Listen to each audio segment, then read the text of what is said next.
Hi everybody at the Impact Summit in Delhi. I wish I could be there. Unfortunately, I'm here in DC, so I made this video for you. I've been talking for years about social impact and social impact bound with Sir Ronald Cohen. We had a lot of discussions, and I'm a visual artist, so for the one in the room that don't know my work, here's a couple images of the kind of work I do. We paste giant images of people on walls and eyes on buildings, or covering hills, or playing with basically, giant black and white wallpaper that we paste in different places in the world. Now you're gonna ask me, why is that for? Where is that going? And how's that relate to social impact or impact investment? Well, that's a good question actually. So I'll try to answer to it as I go. I just want to take maybe a simple example of how a project works.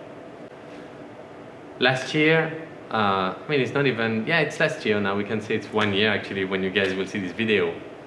I've done a project at the border of US and Mexico. And, in the media in the last 2 years, we keep hearing about this wall, and this wall. And so I've looked online first, and I looked at that wall, and that wall is actually a see-through wall, So that's why I actually never done anything there. We paste the wall in Israel-Palestine, when they built it in 2006 and 2007, with photos of Israeli and Palestinian doing the same job. But I never thought about this wall, who's actually there at the border of US and Mexico for years, because it's see-through. And I decided to go there and see it by myself. When I went there, I realized, of the situation, of the context, and I thought, wow, I would love to put someone that would look over the wall. So I decided to go there and see who could be that person. So it's just very simple in my work. I stay under my initials so that they don't stop me at the border. So when I take off my hat and glasses, I can basically pass through the border very easily. So I went there, and I started on the Mexican side looking, for a house or a place I could put an image on that you would see from the other side. And I started knocking at, people's house, and the first house I actually knocked at the door was this little family, and the mother opened the door, and she's right away very friendly. She actually told me she was following me on Facebook. I couldn't believe it, so I asked her Wi-Fi password, and we kind of looked together, and she was like, yeah, it's you. And she showed me the side of her house and said, you can use it.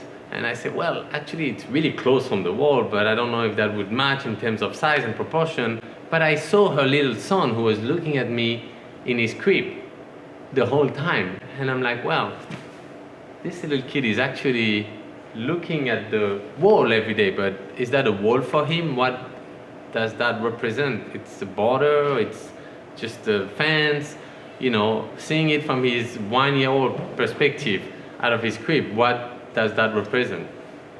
And I just took a photo of the kid, literally at his crib looking like this. And then, went on, scouted, and realized that that's in Tecate, which is right near Tijuana. That was actually a great location to do an installation. So I came back. Most of the time I work without authorization. This was the case. And we just started digging the ground to level it next to the wall. Of course, I didn't know who would stop me for doing that, so I kept on doing, Anybody of you in the room can rent, a bulldozer or, caterpillar crane and start digging. So that's what I did. And then when the floor was well leveled next to the wall and no one had told me anything, I started building a scaffolding. Pretty easy. You go rent a scaffolding, start building the scaffolding. And then I thought I would get into some trouble when the scaffolding started to be 3 times the size of the wall, which is 21 meters. But apparently not. The helicopter was still passing by, the border patrol was still, passing by on the other side, but no one gave me trouble on that side. When we had the scaffolding looking over, we then applied wood all on the side. So there was just a giant scaffolding by the wall and blank wood. Then I printed the photo, and that's what I do. I print giant images, and I printed the kid, at 21 meter high size by whatever wide it was. And then we came there, we put a little scaffolding, and we started pasting. And we pasted it actually in one day. In one day we covered the entire, wall. And when the image was up, of course, that's where it catch the eye of the Border Patrol. And the people who were passing by there, it's, there's not much people except people biking, but there's more people living on the Mexican side of the border than on the US side. But the Border Patrol was actually the first one to stop and look at this little kid looking at them. So I went past the wall, took a photo, and shared it on social media. And I just said, whoever, is there, this is where the piece is. Any one of you can come and see it. It's actually on a place that you can legally come and visit. And then I left it there.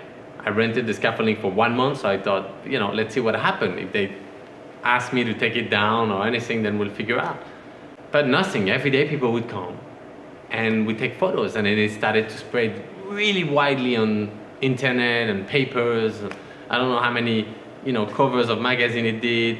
And I didn't do any interview. I just left it, there and speak for the people, and the people speak for the piece.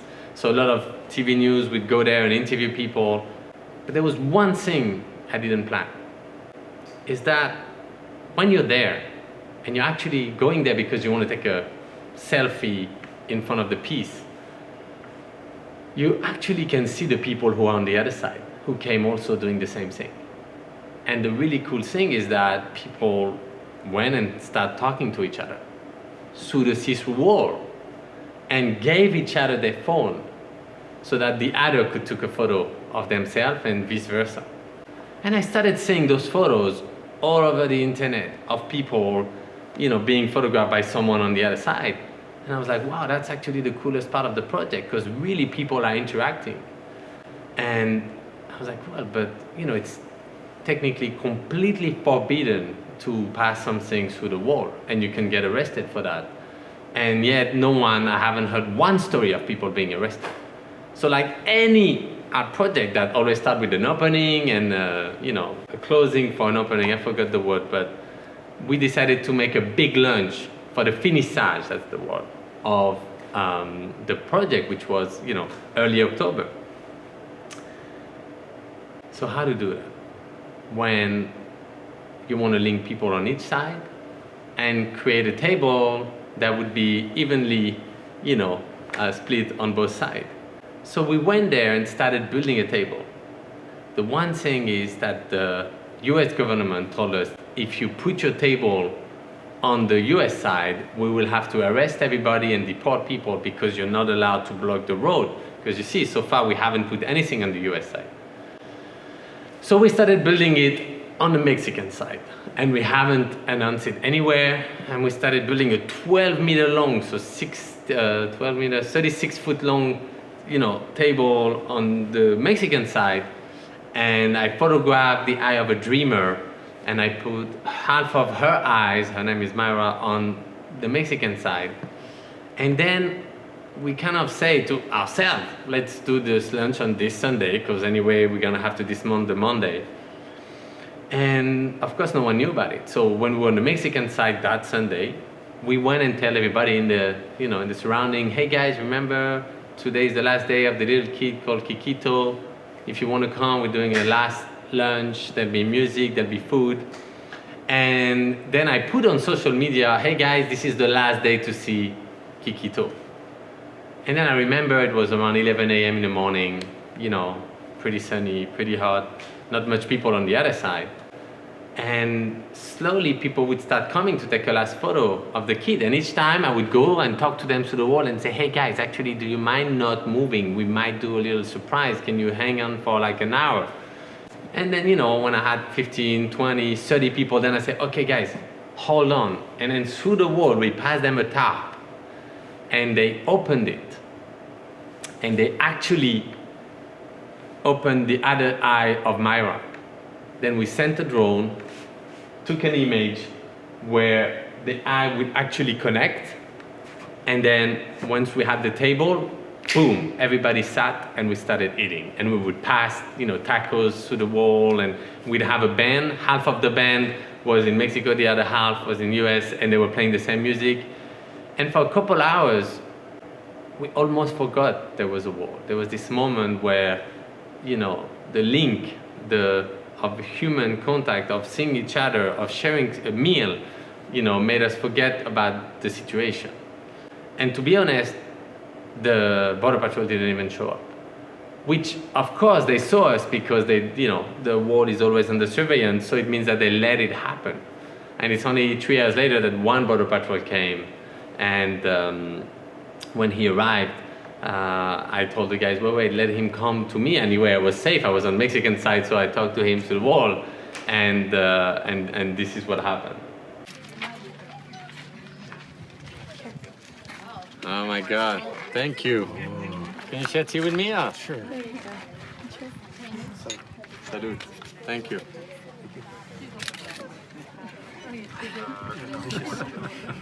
That's a good tea. Huh?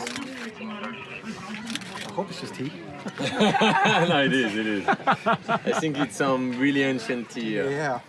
It's a Drug red test tea tomorrow. from Yunnan, China. Like Chinese tea at the Mexican border. Yeah. How's that? Why not? When I hear about social impact investment, I just wanted to share some visuals of how to connect people, how to small projects, because this is really small project with big images, but it's small technical project, and I'm sure a lot of the social impact happens through small project with big ideas, and that's what you guys are talking here at the conference, and that's why I thought that I could share some images of the actual impact that happens to my work that is hard for me to explain at the beginning.